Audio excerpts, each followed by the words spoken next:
those people who live in the area. At least we have to follow the rule and regulation. Most Muslims in Indonesia live on the island of Java. 62% live on the island of Java. But other islands like Borneo, like Sulawesi, like Papua, they are much bigger islands. The natives are predominantly Christians. And we rarely heard about mosques being burned, being attacked in those predominantly Christian areas. So you're saying that many of the attacks mainly happen in majority Muslim areas? If we take a look at the pattern, the most violence usually taking place in Western Java. There is historical reason for that because this area used to be the enclave of the Darul Islam movement, which was trying to establish Indonesia as a Sharia-based country. I want to talk about something that you raised a little earlier on. You talked about the Ahmadiyya perhaps being moved to a certain island apparently for their own protection. Do you think this is a good move for them? Of course not. You cannot move people by force. You cannot move people out of their family members, friends, job, market, school for the children, etc., etc. So it is inhuman. Muhyiddin, what do you think? I don't agree at all because as far as Islamic teaching is concerned, we are not allowed to force somebody to follow our faith. What we are objecting right from the beginning is the practice of our brothers from Ahmadiyya who still claim themselves as Muslims. See, for example, if you are Hindu or if you are Christian and somebody else claims themselves Christian, but they violated the teaching of Christianity and Hinduism. Do you want to keep quiet? Do you agree or not? That's the reason. Therefore, the best solution. Are you saying then that if the Ahmadiyya sect came out and said, all right, we will now admit that we are not part of the Islamic religion, we are in fact a whole different religion, that these attacks against them will stop? Definitely. We have given two options. One is Ahmadiyya, they form their own religion, the name Ahmadiyya religion. Or they return to the teaching of Islam, the genuine teaching of Islam. If they accept this, we can guarantee there no more attack, no more against Who Ahmadiyya. is to say, who then dictates what is the genuine teaching of Islam? How can the state dictate that this is the branch of Islam that the government the country of has to Indonesia follow? does not have any right to force. But No, but the Council of Ulama do, don't they? It's not the Council of Ulama. Every religion has their own reference. So Islam, of course, based on Al-Quran and the tradition of Prophet Muhammad, peace be upon him. As long as those people do not follow these reference, of course, we consider that they are not part of Muslim. Just finally, gentlemen, do you think it is actually possible to maintain religious harmony here in multicultural Indonesia? Muhyiddin? Yeah, definitely. It is no doubt that we Indonesian people enjoy religious freedom right from the time of our independent days. Only recently there are minor cases, I could say.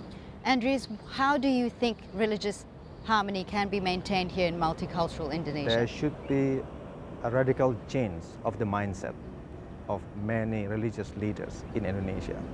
If not, violence after violence will keep on continuing breaking out in Indonesia.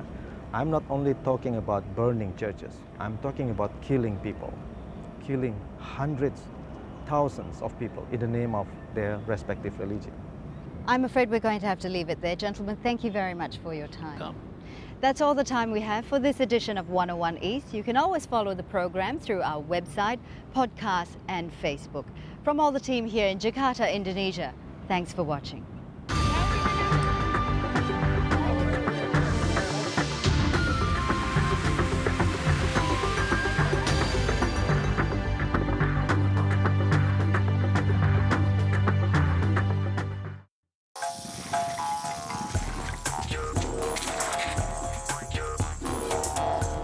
Information travels in many ways. Opinions constantly formed.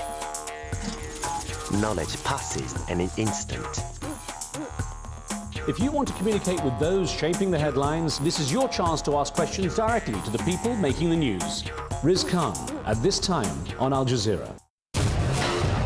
People talk about televising the revolution. It's tweeting the revolution, Facebooking the revolution, videotaping the revolution. A new world driven by new media. This is a very peculiar moment in media history. Nobody can force me in 2011 to watch whatever I don't want to watch.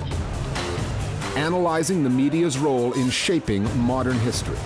The Listening Post, at this time on Al Jazeera. As protests, violence, and the call for political reform spreads across the Arab world, Al Jazeera's in-depth coverage of events on the ground brings you the news as it breaks. Ongoing coverage of the Libya uprising on Al Jazeera. A debilitating condition afflicting millions of women across the developing world. Sometimes it is not possible to cure a patient with fistula. We have to prepare her psychologically. Revealing the human stories behind fistula and its intimate connection to poverty.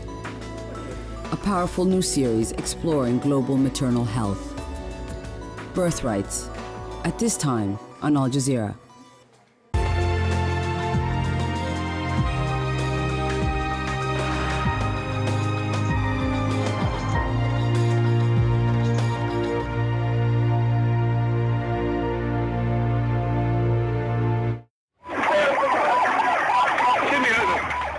Battle for AlJazeera. Forces close to Muammar Gaddafi vow to regain control of rebel-held territory near the capital. And gunfire rings out in Gaddafi's stronghold itself. Demonstrators demand an end to his 40-year rule.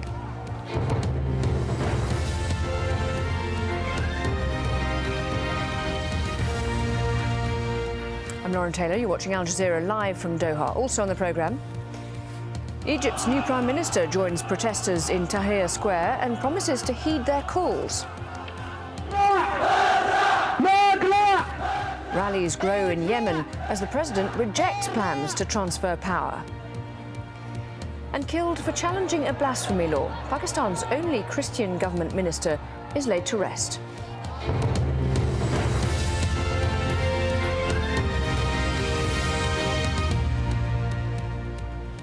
Hello. Forces loyal to Muammar Gaddafi have bombed just outside Libya's second largest city. This latest news comes from rebels fighting the Libyan leader. Tear gas and rubber bullets were used to break up an anti-Gaddafi protest in a district of Tripoli. Several hundred men took to the streets after Friday prayers. Pro-Gaddafi forces have also launched a fresh attack on AlJazeera, the closest opposition-held town to Tripoli. This footage was uploaded onto a social media website. One local doctor says at least 13 people were killed during a prolonged artillery barrage. And there are reports coming in that rebels have taken control of Libya's key Mediterranean oil port, Ras Lanouf, followed a battle between pro- and anti-Gaddafi forces.